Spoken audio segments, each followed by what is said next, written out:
selamat pagi saudara yang kekasih. Pada pagi hari ini saya akan berbicara tentang dosa dan bertobat. Sebelum kita masuk Kristen atau sebelum kita masuk surga, kita harus mengerti apa itu dosa, apa itu bertobat. Kalau kita tidak mengerti apa itu dosa dan apa itu bertobat, maka kita akan tersesat. Maka kita akan gagal masuk surga. Sekalipun saudara orang Kristen, sekalipun saudara hamba Tuhan, kalau saudara tidak begitu mengerti tentang dosa atau bertobat, maka saudara gagal akan masuk surga. Ini yang saya katakan kepada saudara. Karena persyaratan untuk kita masuk surga itu adalah bertobat. Kalau saudara baca di dalam Lukas 15. Lukas 15 ayat yang ke-7, di situ dikatakan, "Aku berkata kepadamu, demikian juga akan ada sukacita di sorga karena satu orang berdosa yang bertobat, lebih daripada sukacita karena 99 orang benar yang tidak memerlukan pertobatan." Jadi bertobat itu sama dosa itu seperti air dan minyak. Di situ dikatakan apa? Dikatakan di sorga ada sukacita karena satu orang yang berdosa yang bertobat. Jadi orang yang berdosa sama orang yang bertobat itu adalah seperti air dan minyak. Kalau saudara tidak mengerti tentang masalah ini, maka saudara gagal menjadi warga negara kerajaan sorga. Sekalipun saudara orang Kristen, sekalipun saudara hamba Tuhan, kalau saudara tidak mengerti benar-benar apa itu dosa dan apa itu bertobat, saudara gagal masuk sorga. Saudara yang kekasih, kalau saudara berbicara tentang dosa, semua orang tahu. Orang yang gak punya agama pun tahu kalau itu apa itu dosa. Semua orang pun tahu apa itu bertobat. Sekalipun gak punya agama mereka tahu. Tetapi mereka tidak mengerti apa artinya itu. Ini permasalahan besar bagi kita. Banyak orang Kristen tahu bertobat tapi gak ngerti apa itu bertobat. Betapa berbahayanya orang yang tidak mau bertobat itu. Betapa bahayanya orang yang berdosa itu. Ini yang saya katakan. Persyaratan untuk kita masuk surga itu adalah bertobat. Matius 15 ayat yang ke-7. Orang yang gak bertobat gak bisa masuk surga. Ini yang saya ingin kupas. Sebelum saudara masuk surga atau sebelum saudara menjadi orang Kristen yang benar, saudara harus mengerti ini. Kalau saudara nggak mengerti ini, maka saudara akan tersesat. Kenapa banyak orang Kristen tersesat? Karena nggak ngerti apa itu dosa, nggak ngerti apa itu bertobat. Perkataan ini sepele, saudara yang kekasih. Umum. Tetapi sangat berbahaya kalau kita tidak mengerti. Makanya pada pagi hari ini saya ingin katakan, tugas saya sebagai hamba Tuhan ingin membimbing saudara masuk surga. Saudara yang kekasih, apa sih dosa itu? Dosa itu dalam bahasa Ibrani-nya adalah hamartia. Artinya orang-orang yang melanggar hukum Tuhan. Saya ulangin lagi. Dosa dalam bahasa Ibrani-nya adalah hamartia. Artinya orang yang melanggar hukum Tuhan. Apakah perkataan saya ini benar? Kita baca dalam 1 Yohanes 3 ayat yang keempat. Apa itu dosa? Setiap orang yang berbuat dosa melanggar juga hukum Allah. Sebab dosa ialah melanggar hukum Allah. 1 Yohanes 3 ayat 4 sudah mengatakan Dosa adalah melanggar hukum Tuhan. Jelas. Dosa dalam bahasa Ibrani hamartia artinya melanggar hukum Tuhan. 1 Yohanes 3 ayat yang keempat. Firman Tuhan yang mengatakan, bukan saya. Nggak main-main. Oke? Di situ dikatakan dosa adalah melanggar hukum Tuhan. Hukum Tuhan itu ada dua. Ya. Hukum Tuhan itu ada dua. Hukum kasih karunia dan hukum Taurat. Saudara ingat, Taurat itu hukum Tuhan, bukan hukum manusia. Yang membuat hukum Tuhan, yang membuat hukum Taurat itu Tuhan. Dan yang membuat hukum kasih karunia itu pun Tuhan. Makanya Tuhan mengatakan, orang yang melanggar hukum Tuhan, ia disebut orang berdosa. Saya ingin berbicara tentang hukum kasih karunia. Orang yang di luar Kristus atau orang yang di luar Kristen, ya, saya ingin katakan, tidak percaya Yesus sebagai Tuhan. Saya ulangin lagi, orang yang di luar Kristen, ya, orang yang di luar Kristen itu tidak percaya kepada Yesus sebagai Tuhan. Orang Islam nggak percaya Yesus sebagai Tuhan. Orang Buddha pun nggak percaya. Nah, orang yang seperti ini adalah orang yang melanggar hukum kasih karunia. Orang yang nggak percaya Yesus, dia nggak mendapat kasih karunia dari Tuhan. Karena begitu besar kasih Allah akan hingga dunia ini, sehingga ia mengaruniakan anak yang tunggal. Barang siapa yang percaya, ia akan diselamatkan. Inilah hukum kasih karunia. Orang yang di luar Kristen, dia melanggar hukum kasih karunia. Mungkin di mata manusia, di mata kita, mereka tidak melakukan dosa. Ya kan? Banyak orang-orang di luar Kristen berbuat baik, berdoa, menolong orang susah, baik, benar di mata manusia, tidak berdosa di mata manusia, tetapi di mata Tuhan, dia sudah berdosa karena melanggar hukum kasih karunia. Kenapa dia melanggar hukum kasih karunia? Karena dia nggak percaya Yesus sebagai Tuhan. Bagaimana nasib mereka setelah mati? Mereka tidak masuk surga, gagal masuk surga. Karena melanggar hukum kasih karunia. Jelas? Amin? Nah, ini hukum kasih karunia. Bagaimana dengan orang Kristen yang sudah percaya Yesus?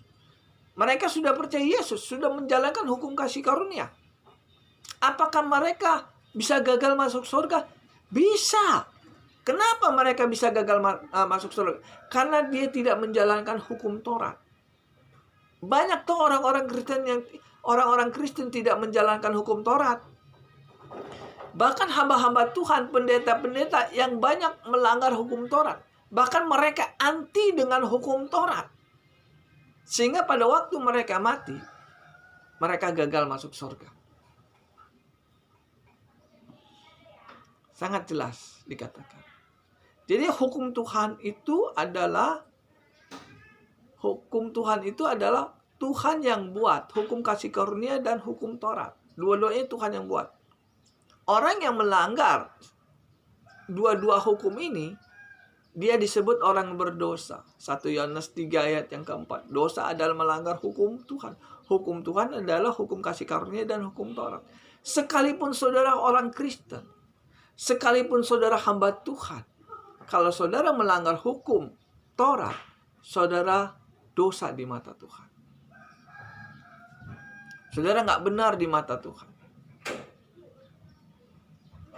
Ini yang membuat banyak orang Kristen gagal masuk surga.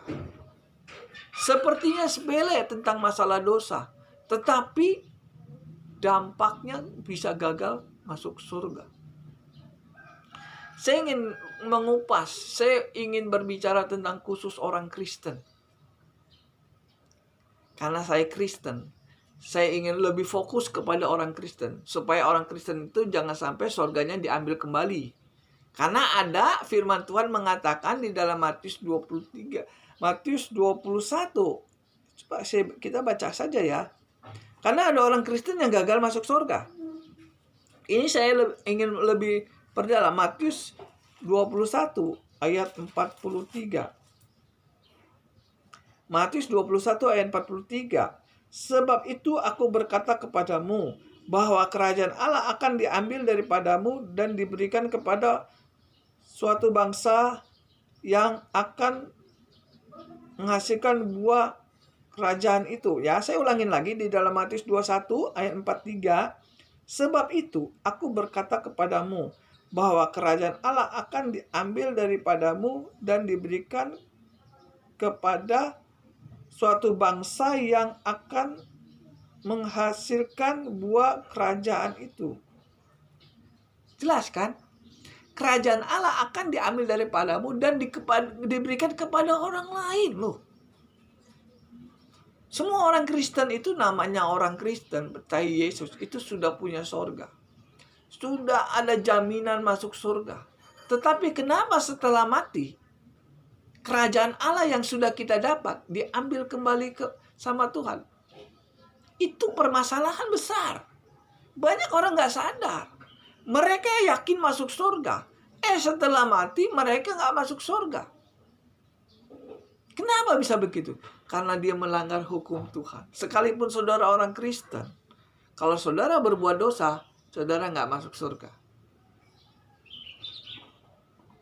Ya, saya ingin berbicara tentang orang Kristen. Lebih fokus. Saya ingin berbicara kepada orang yang sudah dapat surga.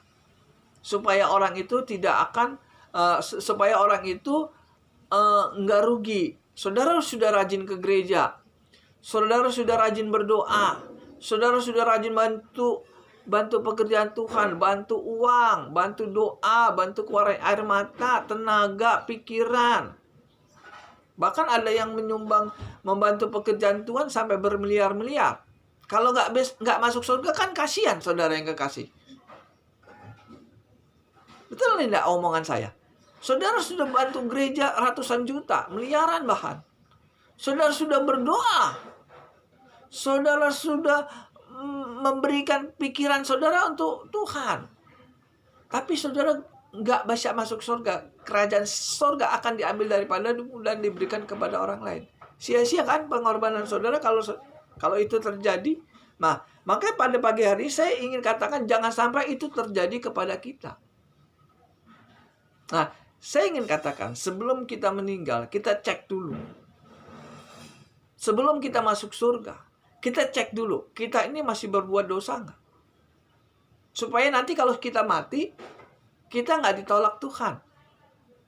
Ya, ciri-ciri orang Kristen yang masih melakukan dosa. Gak enak ya dengernya ya.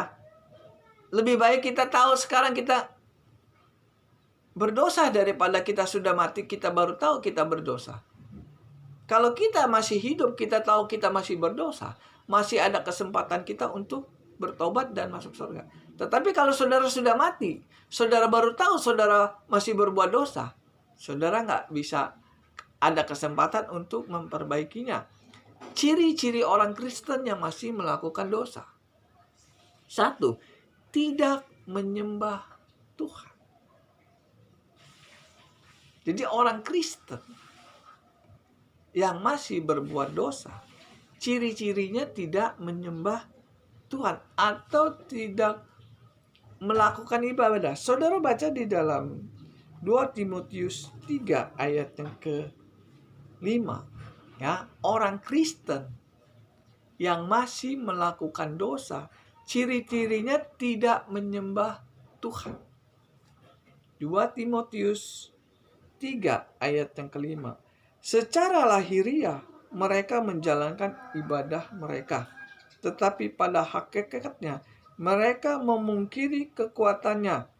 Jauhilah mereka, sebab di antara mereka terdapat orang-orang yang menyelundup ke rumah orang-orang lain dan menjerat perempuan-perempuan lemah yang syarat dengan dosa dan dikuasai oleh berbagai hawa nafsu yang walaupun selalu ingin diajar namun tidak pernah dapat mengenal kebenaran, sama seperti Yanes dan Yebres menentang Musa, demikian juga mereka menentang kebenaran. Akal mereka bobrok dan iman mereka tidak tahan uji. Inilah ciri-ciri orang Kristen yang melakukan dosa. Mereka secara fisik, mereka masih ke gereja. Secara fisik, mereka masih berdoa. Secara fisik, mereka masih bantu pekerjaan Tuhan. Tetapi secara rohani, mereka melanggar hukum Tuhan. Di situ dikatakan mereka melawan kebenaran. Di situ dikatakan ayat yang ke-7, yang walaupun selalu ingin diajar namun tidak pernah dapat mengenal kebenaran, sama seperti Yanes dan Yebes menentang Musa, demikian juga mereka menentang kebenaran. Ini banyak terjadi kepada orang Kristen. Mereka masih rajin ke gereja. Mereka masih sering mendengar firman Tuhan. Bahkan di rumahnya diadakan komsel. Mereka senang mendengar firman Tuhan. Mereka senang berdoa. Mereka rajin ke gereja. Bahkan mereka membantu pekerjaan Tuhan. Dalam materi. Dalam tenaga. Dalam pikiran. Bantu semua. Tetapi mereka melanggar hukum Tuhan. Dengan catatan mereka melanggar dosa. Menentang kebenaran. Orang yang menentang kebenaran adalah orang yang tidak menyembah Tuhan. Jelas ya saudara yang kekasih ya. Ciri-ciri orang yang masih berdosa, orang Kristen adalah orang yang tidak mau menyembah Tuhan. Secara lahiriah mereka menjalankan ibadahnya. Pada hakikatnya mereka melawan ibadah tersebut. Yohanes 4 ayat 23, di situ dikatakan Allah itu roh. Barang siapa yang menyembah dia harus menyembah dalam roh dan kebenaran. Nah, iblis pun mau disembah di dalam Matius 4 ayat 8-9. Kata iblis mengatakan, apabila engkau menyembahku, maka aku akan memberikan seluruh kekayaan dunia ini. Matius 4 ayat yang ke-8. Jadi orang Kristen yang masih melakukan dosa, dia nggak menyembah Yesus. Dia menyembah iblis. Mulutnya percaya Yesus, tapi perbuatannya melakukan perintah iblis. Itu yang dinamakan tidak menyembah Tuhan. Nomor 2, orang Kristen yang masih melakukan dosa adalah orang Kristen yang masih melakukan kejahatan. 2 Timotius 2 ayat yang ke-19, di situ dikatakan apa? Barang siapa yang menyebut nama Tuhan, meninggalkan kejahatan. Kita baca saja di dalam 2 Timotius 2 ayat yang ke-19. Di situ di situ dikatakan 2 Timotius 2 ayat yang ke-19, tetapi dasar yang diletakkan Allah itu teguh dan meteranya ialah Tuhan mengenal siapa kepunyaannya. Dan setiap orang yang menyebut nama Tuhan hendaklah meninggalkan kejahatan. Setiap orang yang menyebut nama Tuhan hendaklah meninggalkan kejahatan. Saudara kalau berdoa sebut nama Yesus, nama Tuhan. Saudara makan, sebut nama Yesus kan? Saudara mau tidur, sebut nama Yesus kan? Saudara ke gereja, nyebut nama Yesus. Apalagi kalau berdoa. Kebaktian berdoa yang terakhir, yang disebut nama Yesus. Doain orang sakit dalam nama Yesus, sembuh. Ya kan? Pakai nama Yesus semua. Tetapi kalau dia masih melakukan kejahatan, dia melanggar hukum Tuhan. Inilah ciri-ciri orang Kristen yang masih melakukan dosa. Mulutnya nyebut nama Yesus, tapi perbuatannya jahat.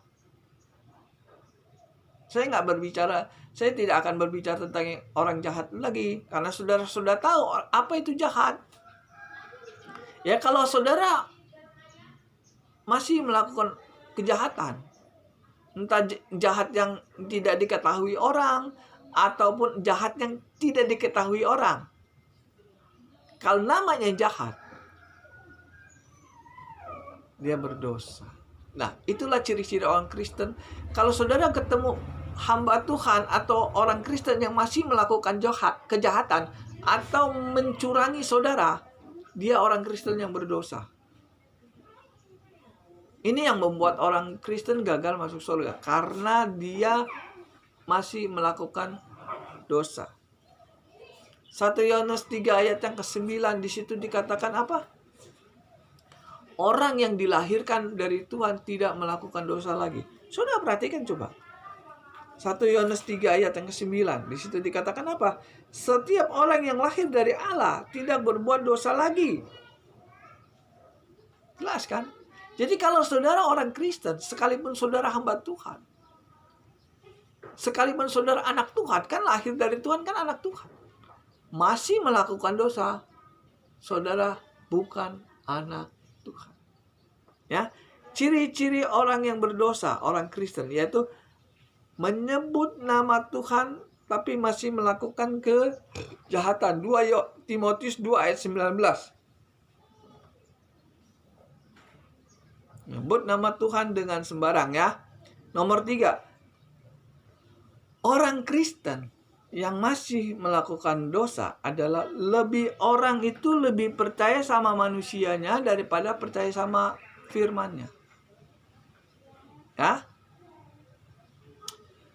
Orang Kristen yang berdosa, ciri-cirinya nomor 3 adalah lebih percaya sama manusia daripada percaya sama Tuhan. Banyak tuh orang Kristen lebih percaya sama pendetanya daripada percaya sama firman Tuhan. Itu ciri-ciri orang Kristen yang masih berbuat dosa. 1 Yohanes 2 ayat yang ke-4. Di situ dikatakan apa? Barang siapa yang sudah mengenal dia tetapi dia tidak menjalankannya, ia disebut pendusta, dan di dalam dia tidak ada kebenaran. Jadi kalau kita lebih percaya sama pendeta kita daripada percaya kebenaran firman Tuhan, maka kita termasuk golongan orang yang berdosa. Saya ulangin lagi, banyak tuh orang-orang Kristen lebih percaya sama pendetanya daripada percaya dengan Alkitab. Alkitab mengatakan jangan berbuat dosa lagi. Hamba Tuhan mengatakan gak apa-apa berbuat dosa. Kita kan manusia gak sempurna, pasti melakukan dosa. Siapa sih yang tidak melakukan dosa? Nah, banyak orang Kristen lebih percaya perkataan itu daripada perkataan firman Tuhan. Firman Tuhan sudah mengatakan orang yang lahir dari Tuhan tidak boleh melakukan dosa lagi, kan? Ini firman Tuhan yang katakan. Nah, banyak orang Kristen lebih percaya pendeta yang gak benar daripada firman Tuhan yang benar. Inilah ciri-ciri orang Kristen yang masih berbuat dosa. Lebih percaya kepada pendetanya daripada percaya dengan Alkitab. Alkitab mengatakan jangan berbuat dosa lagi. Yohanes 8 ayat 11. Baca saja. Kita baca saja. Yohanes 8 ayat yang ke-11. Yohanes 8 ayat 11. Jawabnya, tidak ada Tuhan. Lalu Yesus, aku pun tidak menghukum engkau. Lalu kata Yesus, aku pun tidak akan menghukum engkau. Pergilah dan jangan berbuat dosa lagi mulai sekarang. Ini Yesus katakan. Yesus mengatakan kalau saudara sudah menjadi orang Kristen, kalau saudara sudah lahir dari Tuhan, sudah menjadi anak Tuhan, maka saudara tidak boleh melakukan dosa lagi. Dosa itu kan melanggar hukum Tuhan. Hukum Tuhan tadi 2, hukum kasih karunia dan hukum Taurat. Jadi kalau saudara menjadi orang anak Tuhan, lahir dari rahimnya Tuhan, atau sudah dihapus dosa saudara, saudara tidak boleh makan dosa itu lagi. Itulah ciri-ciri orang yang masih berbuat dosa. lebih percaya sama pendetanya daripada percaya dengan firman Tuhan. Ini yang membuat orang Kristen gagal masuk surga. Percaya saja masuk surga, betul, percaya saja masuk surga. Tapi yang menjadi masalah, saudara menjalankan hukum Tuhan nggak? Ayo, cek. Ya, tadi nomor berapa tadi? Nomor 3. Sekarang nomor 4. Ciri-ciri orang Kristen yang masih melakukan dosa. Tidak menghormati orang tuanya. Matius 15 ayat yang keempat. Barang siapa yang tidak menghormati orang tuanya, dia akan mati. Mungkin secara fisik nggak mati. Mungkin secara jiwa nggak mati. Tetapi secara roh dia mati. Di situ dikatakan barang siapa yang tidak menghormati orang tuanya, dia akan mati. Firman Tuhan katakan. Kalau saudara baca lagi di dalam Efesus 6 ayat yang ke-13. Orang yang tidak menghormati. So, kita baca saja di dalam Efesus 6 ayat yang pertama. Hai anak-anakku, taatilah orang tuamu di dalam Tuhan. Karena haruslah demikian. Hormatilah ayahmu dan ibumu. Inilah suatu perintah yang penting. Seperti yang nyata dari janji ini. Dan seterusnya. Jadi sadar nggak sadar. Anak yang tidak menghormati orang tuanya, sekalipun dia orang Kristen, dia melakukan dosa karena melanggar hukum. Kelima, orang Kristen yang melanggar hukum Tuhan atau membunuh orang secara rohani. Jadi orang Kristen yang masih melakukan dosa, ciri-cirinya yang nomor 5, membunuh secara, mungkin kita nggak membunuh secara fisik, tetapi secara rohani kita membunuh orang. Bisakah kita membunuh orang secara rohani? Bisa. Matius 24 ayat 15. Di situ dikatakan apa? Jadi apabila kamu melihat pembinasa keji berdiri di tempat kudus, menurut firman yang ditetapkan oleh Nabi Daniel, para pembaca hendaklah memperhatikannya. Jelas. Apabila pembinasa berdiri di tempat kudus. Tempat kudus itu mimbar gereja. Orang yang memberitakan Injil itu di tempat kudus. Apabila mereka sudah membinasakan, maka saudara harus perhatikan. Hamba Tuhan yang khotbahnya nggak benar, itu sama saja dia membinasakan rohani jemaatnya. Jelas ya, puncaknya di dalam Matius 24 ayat 24. Sebab nabi-nabi palsu, sebab Mesias-Mesias palsu dan nabi-nabi palsu akan muncul dan mereka akan mengadakan tanda-tanda yang dahsyat dan mujizat-mujizat sehingga mereka sekiranya mungkin menyesatkan orang-orang pilihannya juga. Camkanlah, aku sudah mengatakannya kepada dan terlebih dahulu kepadamu. Camkanlah, aku sudah mengatakannya terlebih dahulu kepadamu. Jadi saudara yang sudah mendengar YouTube ini, saudara sudah mendengar apa yang Tuhan katakan. Bahwa ciri-ciri orang Kristen yang masih melakukan dosa adalah membinasakan rohani jemaatnya. Hamba Tuhan yang khotbahnya nggak benar, dia membinasakan jemaatnya secara rohani. Mungkin secara fisik mereka masih hidup, tetapi secara rohani dia sudah membunuh. Makanya Tuhan mengatakan Matius 7 ayat 21-23, di situ dikatakan pada waktu hamba Tuhan, ada satu orang hamba Tuhan yang punya karunia yang luar biasa. Setelah mati ingin masuk surga, tapi Tuhan usir. Nyala kau dari hadapanku, kalian berbuat kejahatan. Kenapa dia berbuat kejahatan? Padahal dia menyembuhkan orang. Karena dia khotbahnya salah. Mungkin di mata manusia hamba Tuhan ini tuh nggak salah. Masa menyembuhkan orang salah? Masa mengusir setan salah? Menurut kita mungkin benar. Tapi menurut Tuhan itu melakukan kejahatan. Kenapa? Karena saudara nggak ngerti. Kalau saudara ngerti, baru saudara tahu ternyata hamba Tuhan seperti yang mengadakan mujizat mengusir setan, mereka berbuat jahat di mata Tuhan. Nah, kenapa kita nggak ngerti? Karena kita nggak ngerti firman Tuhan, maka kita wajar. Wajar kan? Kalau kita nggak ngerti firman Tuhan, kita nggak tahu itu orang jahat atau orang baik. Yang taunya kalau dia berbuat baik, dia baik. Ternyata di mata Tuhan yang seperti ini yang dikatakan kurang ajar, berbuat jahat. Kenapa? Saudara perhatikan hamba Tuhan yang punya karunia. Jemaatnya lebih percaya sama dia daripada firman Tuhan. Lagi itu saya sudah kupas tentang ini ya, nubuat ya. Saudara perhatikan hamba Tuhan yang punya karunia di akhir zaman ini. Jemaatnya lebih percaya sama dia daripada percaya sama firman Tuhan. Saudara koreksilah. Hamba-hamba Tuhan yang di akhir zaman ini yang punya karunia yang luar biasa. Bisa menyembuhkan orang. Saya lihat di YouTube. Banyak hamba Tuhan yang menyembuhkan orang. Kanker, stroke.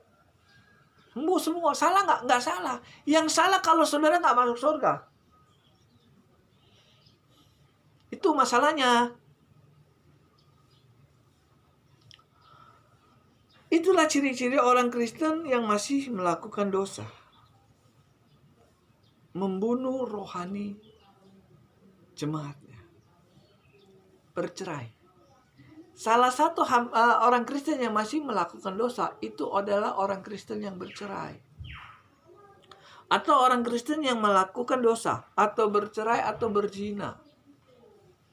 Jadi walaupun saudara orang Kristen, kalau saudara melanggar hukum Tuhan atau melanggar perintah Tuhan, maka saudara dikatakan orang yang berdosa. Ini yang Tuhan mengatakan. Ciri-ciri orang Kristen yang masih melakukan dosa adalah orang Kristen itu bercerai atau berzina. Lukas 16 ayat 18 di situ dikatakan, barang siapa yang menceraikan istrinya, kita baca saja di dalam Lukas. Lukas 16 ayat yang ke-18. Setiap orang yang menceraikan istrinya lalu kawin dengan perempuan lain, ia berbuat zina, dan barang siapa kawin dengan perempuan yang diceraikan suaminya, ia berbuat zina juga. Jelas. Jadi orang Kristen yang masih melakukan dosa, itulah adalah orang Kristen yang bercerai. Banyak tahu orang Kristen yang bercerai? Orang Kristen yang bercerai itu kan banyak, saudara. Udah bercerai, kawin lagi sama orang lain. Itu melanggar hukum Tuhan. Orang melanggar hukum Tuhan itu dikatakan orang yang berdosa. Sekalipun saudara percaya Yesus, kalau saudara melanggar hukum Tuhan, di mata Tuhan saudara berdosa. Saya hamba Tuhan harus mengatakan ini secara tegas. Nanti saya pernah buat YouTube, orang yang bercerai mati nggak bisa masuk surga. Ini dasarnya. Dia melanggar hukum Tuhan. Ya. Orang Kristen yang masih berbuat dosa, ciri-cirinya satu, mencuri. Jadi kalau ada orang Kristen yang masih mencuri, kasihan deh lo, nggak bisa masuk surga. Saya hamba Tuhan, saya tahu hamba Tuhan yang suka mencuri atau tidak. Mencuri adalah mengambil bagian hak orang lain. Itu namanya mencuri. Pokoknya saya punya uang nih, 1 juta diambil sama saudara. Tanpa saya tahu, tanpa persetujuan saya, itu namanya mencuri. Apakah ada hamba Tuhan yang mencuri? Ada. Apakah ada orang Kristen yang mencuri? Banyak. Ini yang dikatakan banyak orang nggak ngerti apa itu dosa. Dosa adalah melanggar hukum Tuhan. Salah satu melanggar hukum Tuhan kalau saudara masih mencuri. Matius 22 ayat yang ke-21. Berikanlah kepada kaisar apa yang wajib kamu berikan kepada kaisar, dan kepada Tuhan apa yang wajib saudara berikan kepada Tuhan. Kalau hak Tuhan saudara ambil, itu namanya mencuri. Imamat 27 ayat 30. Di situ dikatakan apa? uang perpuluhan itu punya Tuhan. Saudara sudah tahu pasti, semua orang Kristen, pendeta, hamba Tuhan, penginjil sudah tahu bahwa uang perpuluhan itu punya Tuhan. Kalau uang perpuluhan disalahgunakan oleh hamba Tuhan atau disalahgunakan oleh gereja, maka mereka disebut pencuri. Ya.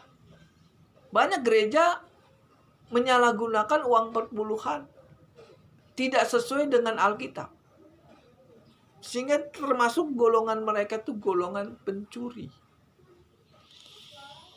Dia tahu dosa tapi nggak ngerti artinya, nggak mendetil. Sehingga dia nggak bisa masuk surga karena masih melakukan dosa.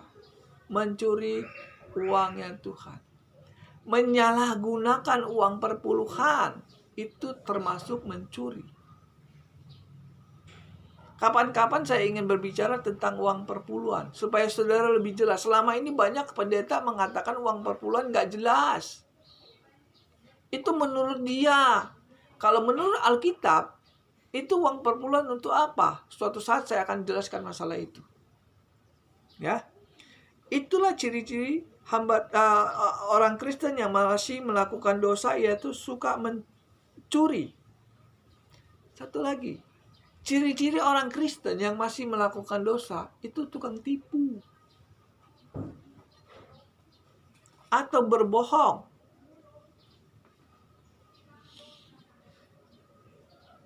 Ini nggak main-main, saudara. Ini firman Tuhan. Firman Tuhan nggak pernah main-main. Saya pun khotbahnya nggak pernah main-main. Serius. Galatia 6:7. Jangan sesat, Allah tidak mau dipermainkan. Jadi kalau khotbah itu nggak boleh salah, harus benar. Kalau saudara khotbah salah, itu sama juga mempermainkan Tuhan. Banyak hamba Tuhan khotbahnya salah. Nggak apa-apa kita berbuat dosa. Kita kan manusia nggak sempurna. Pasti melakukan dosa. Nggak ada manusia yang nggak berbuat dosa. Benar. Tapi Tuhan nuntut saudara nggak berbuat dosa. Kalau saudara mengikuti perintah Tuhan, saudara pasti masuk surga kalau mati. Kalau saudara tidak melanggar, kalau saudara tidak mau mengikuti perintah Tuhan, akibatnya saudara tanggung sendiri setelah mati. Saya tidak menakut-takuti saudara. Sebelum terjadi saya harus ngomong dulu, ya. Suka mencuri, hamba Tuhan atau orang Kristen yang suka mencuri itu termasuk melanggar hukum Tuhan. Melanggar hukum Tuhan itu dikatakan dosa. Tadi apa? Menipu, ya, menipu. Menipu itu apa? Berbohong itu apa? Perkataan kita yang tidak benar itu dikatakan berbohong. Ya. Perkataan yang kita ucap, khotbah yang saya khotbahkan ini, kalau khotbahnya nggak sesuai dengan Alkitab, itu saya dikatakan bohong, penipu. Ya, apa yang saya khotbahkan ini kalau tidak sesuai dengan firman